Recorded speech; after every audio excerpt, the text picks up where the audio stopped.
अस्सलाम वालेकुम guys, welcome to नस्टिफाई। उम्मीद है आप सब खैरियत से होंगे। गाइज़ आज की वीडियो बहुत इंपॉर्टेंट होने वाली है, इसलिए क्योंकि मोस्ट प्रॉब्ली आप यहाँ पे इस वीडियो पे आए हैं तो उसकी रीज़न ये है कि आपसे एनईटी क्लियर नहीं हुआ या आपने भी एनईटी क्लियर करना है और आपको नहीं पता कि एनईटी कैसे क्लियर करना है। और बहुत सिंपल सी बात है कि बच्चों से आज जो हम वीडियो में बात करने वाले हैं वो ये है कि क्या गलतियाँ होती हैं, क्या चीज़ है जो वो समझ नहीं पाते जिसकी वजह से उनका एनईटी क्लियर नहीं होता। तो साला ये दुख का खत्म नहीं होता बे। अब देखें एनईटी के अंदर जो सबसे मसले वाली बात है ना, बच्चे समझते हैं NET is a test. NET is not a test, NET is a process. अब प्रोसेस कैसे है मैं आपको बताता हूँ। देखें हमारी आदत बनी होती है शुरू से, आजकल के हमारा मेरा सार आप सबका एक ही सीन है कि पेपर से कुछ अर्सा पहले पढ़ना शुरू किया, अच्छे नंबर ले लिए, टेंशन ख़त्म, मतलब यही होता है ना। लेकिन एनईटी की थिंग इज़ कि एनईटी एक प्रोसेस है। आप इस तरह करके इसको नहीं कर सकते कि आपने 2 नाइट या 2 हफ्ते रात की शिफ्टें पूरी मार के नाइटर मार के जी तैयारी की विदाउट एनी कंसिस्टेंसी और आपका एनईटी क्लियर हो गया। एनईटी क्लियर करने के लिए कुछ फैक्टर्स हैं, कुछ कीज़ हैं, कुछ चीज़ें हैं जो आपने अपने साथ लेके चलनी है और कुछ गलतियां जिनसे आपने बचना है, जिसकी वजह से आपका एनईटी क्लियर होगा and you will be able to score good. 160 achieve करना कोई बड़ी बात नहीं है, 150 अचीव करना कोई बड़ी बात नहीं है। आते हैं और बहुत बच्चों के आते हैं, एक दो के आते नहीं, बहुत बच्चों के आते हैं। तो बाकी बच्चों के आ सकते हैं तो आपके क्यों नहीं आ सकते? आ सकते हैं, लेकिन उसके अंदर उनमें और क्या आप में क्या डिफरेंस है उसके ऊपर हम आज की बात करने वाले हैं। सबसे पहली वाली बात है जो सबसे इंपॉर्टेंट है वो है कंसिस्टेंसी। अब मोस्ट प्रोबेबली ज़्यादातर जो बच्चे करते हैं वो ये करते हैं कि वो एनईटी से कुछ हफ्ते पहले, 1 हफ्ते पहले, 2 हफ्ते पहले पढ़ना शुरू करते हैं, या जैसे अभी किसी बच्चे का एनईटी 1 क्लियर नहीं हुआ होगा तो वो क्या करेगा, अब पढ़ना छोड़ देगा, अब वो कहेगा रेस्ट लेगा। एनईटी 2 से महीना पहले, 3 हफ्ते पहले स्टार्ट करूंगा। अब क्या है कि लेट्स सपोज आपने एनईटी 1 के लिए प्रिपरेशन स्टार्ट की थी, आपने प्रिपेयर किया था, आपने लेट्स सपोज 30% सफ़र जो है ना, यहाँ से लेके यहाँ तक आपका सफ़र था, आपने 30% कवर कर लिया था, ठीक है। आपने एनईटी दिया, 80 नंबर आ गए, 90 आ गए, 100 आ गए, 110 आ गए, 120 आ गए, आप अपना गोल नहीं अचीव कर पाए। तो अब क्या, आपने अगर मंथ की ब्रेक ले ली तो जो आपने 30% सफ़र कवर किया होता वो जीरो पे दोबारा चले जाएगा, और आप जब 1 मंथ पहले या 2 हफ्ते पहले स्टार्ट करेंगे तो अब जीरो से दोबारा स्टार्ट करेंगे। वही आपकी जगह एक बच्चा होगा जिसका एनईटी 1 क्लियर नहीं हुआ था, वो हफ्ता जाके रेस्ट करेगा, ज़ाहिर सी बात है बंदा दिल बर्दाश्त हुआ होता है, लेकिन उसके बाद वो क्या करेगा, वो हफ्ते बाद पढ़ना शुरू कर देगा। अब वो उसी 30% पे, उस 30% से उसने आगे जाना है, उसने 70% चीज़ें कवर करनी है, आपने 100% चीज़ें कवर करनी है। उसे 70% वो चीज़ें 1.5 माह में कवर करनी है। वो एनईटी 2 की अगर हम बात करें, मैं उस रिस्पेक्टिव से बात कर रहा हूँ, तो 1.5-2 मंथ्स के अंदर है। तो जो उसने 70% या 1.5 माह 2 मंथ्स में कवर करना है, आपने 1 मंथ में उससे डबल कवर करना होगा। तो ज़ाहिर सी बात है कौन 160 लेगा, वो लेगा या आप लेंगे? तुमसे ना हो पाएगा।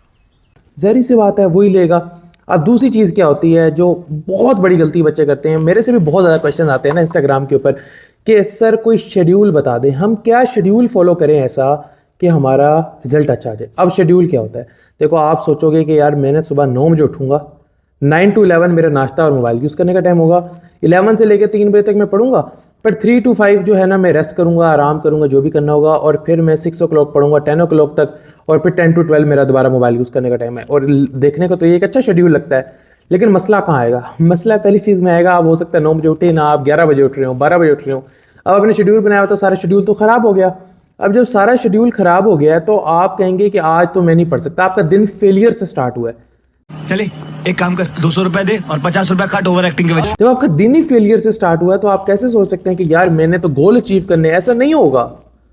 आपको शेड्यूल बनाना ही नहीं है। आपके माइंड में 2 चीजें हों, सिर्फ 2 चीजें, या आराम या काम, दैट्स ऑल। आप 12 घंटा सोना चाहते हैं, 12 घंटे सोएं। आप 2 घंटे 3 घंटा खाना चाहते हैं, खाना खाएं। लेकिन जब आपने आराम कर लिया है तो अब आपने काम करना है, फ्री नहीं बैठना। आप देखते हैं मैं 30 मिनट्स फ्री हूँ, ठीक है, लेट्स सपोज आप कहीं गए हुए थे दोस्तों के साथ, आप आए हैं, अंदर 45 मिनट्स आपके फ्री हैं, और उसके बाद आपको दोबारा कोई काम है, घर वालों ने कोई काम लगाया हुआ है, लेकिन वो 45 मिनट्स आपके शेड्यूल का हिस्सा नहीं है, वो 45 मिनट्स आपके पास फ्री हैं। आपने उन 45 मिनट्स बैठ के पढ़ना है, रील्स देख के टाइम नहीं वेस्ट करना। तो दूसरी चीज़ होगी ये। तीसरी चीज़ हम बात करेंगे कंसिस्टेंसी के ऊपर, ठीक है। Consistency is really really really important. अब देखो, आप जब कंसिस्टेंट होकर एक चीज़ के ऊपर काम करते हो ना तो वो बहुत इफेक्टिव होती है। आप जब पढ़ाई करते हो वो डेप्थ के अंदर होती है, इरेगुलरिटीज़ नहीं होती, आप स्किमिंग नहीं करते। एनईटी में क्या होता है यूजुअली, वो आपसे कोई डीप कॉन्सेप्ट पूछ लेता है, वहाँ आप फंस जाते हो। देखो एनईटी के अंदर ना 100 नंबर हर किसी के आ जाने हैं, आंख बंद करके 100 नंबर आते हैं। मैं कहूँ मैं एनईटी के विदाउट प्रिपरेशन भी जाऊँगा ना, अब मेरे से कोई भी एनईटी दिलवा लो, कोई भी बगैर प्रिपरेशन दिलवाऊंगा ना, 100 120 लेना कोई बड़ी बात नहीं है। वो आपका बनाते ही एनईटी ऐसे हैं कि 100 एमसीक्यू तो वैसे ही ईजी होता है। आपका मुकाबला वहाँ से शुरू होना है जहाँ आपने 120 से 140 लेना मुश्किल है, लेकिन 140 से 150 लेना उससे भी ज़्यादा मुश्किल है। 150 को क्रॉस करना एक एक नंबर उतना ही मुश्किल होता जाता है, क्योंकि टफनेस लेवल, डेप्थ लेवल बढ़ती जाती है। तो इस तरीके से होता है। अब एक और सवाल आता है कि देखें, अब लेट्स सपोज कि आपको गलतियां समझ आ गई कि आपने गलतियां नहीं करनी, तो फिर प्रिपेयर कैसे करना है। वैसे तो अगर हम NET business and social sciences की प्रिपरेशन की बात करें तो नस्टिफाई भी कवर करता है। तो अगर आपने BBA accounting, tourism, public administration, economics, law, psychology, maths communication, liberal arts में जाना हो तो आप नस्टिफाई के थ्रू ही प्रिपेयर कर सकते हैं। लेकिन लेट्स सपोज आप नस्टिफाई के थ्रू प्रिपेयर नहीं करना चाह रहे, या आपने सेल्फ प्रिपरेशन करनी है, कोई भी मतलब रीज़न हो सकता है, आप इंजीनियरिंग, अप्लाइड साइंसेज कवर कर रहे हैं, तो करना कैसे है कवर। देखो, सबसे पहले जो है ना, आपका पहला चीज़ होनी चाहिए, आपकी जो एफएससी की बुक्स है ना, उन पे आपकी ग्रिप हो, किसी भी बोर्ड से हो, आपकी एफएससी की बुक्स के ऊपर आपकी ग्रिप होनी चाहिए। मैथ की हैं तो आपको उसके सारे शॉर्ट, सारी थ्योरी, एमसीक्यूज आपको आने चाहिए, ठीक है। प्रैक्टिस आपकी उनके ऊपर ग्रिप 100% हो। बायो की बुक्स पढ़ रहे हो, केमिस्ट्री वाली साइड से आ रहे हो, अप्लाइड साइंसेज का एनईटी देना है, तो बायो और केमिस्ट्री के अंदर जो चार्ट्स तक होते हैं ना, आपको चार्ट्स की वैल्यू याद होनी चाहिए, life cycle, half life cycle की वैल्यूज़ याद होनी चाहिए। मतलब वो आपको उठा के डायरेक्ट वैल्यू भी पूछ ले तो आपको वैल्यू नहीं, इतनी अच्छी तरह से अपने बुक को रट लेनी है, ठीक है। ये आपका पक्का होना चाहिए। उसके बाद देन आप जा सकते हैं बुक्स के ऊपर जिनका नाम आ जाता है ओईटीपी। अब ओईटीपी की बुक जो है उसके अंदर काफ़ी सारे पास पेपर्स आपको मिल जाते हैं, आप ओईटीपी से प्रैक्टिस कर सकते हैं। फिर आप बेशक अप्लाइड साइंसेस के हों, इंजीनियरिंग के हों, बिजनेस के हों, आप ओईटीपी से प्रैक्टिस कर सकते हैं। और आप मुझे भी डीएम कर सकते हैं इंस्टाग्राम पे, मैं अपना लिंक दे दूंगा इंस्टाग्राम का, ऊपर भी दे देता हूँ और नीचे डिस्क्रिप्शन में भी दे देता हूँ, देख लेना। मुझे मैसेज करो, मैं आपको ओईटीपी पीडीएफ फॉर्म में दे दूंगा। ओईटीपी से प्रैक्टिस करें, ठीक है। ओईटीपी से जब आपने प्रैक्टिस कर ली, अब आप एडवांस लेवल पे जा रहे हैं, ठीक है।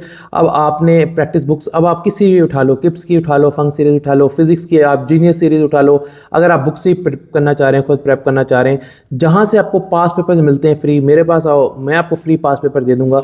तो उनके ऊपर प्रैक्टिस करो, इस तरह करके काम करो। और एक चीज़ है, कंसिस्टेंट रहो।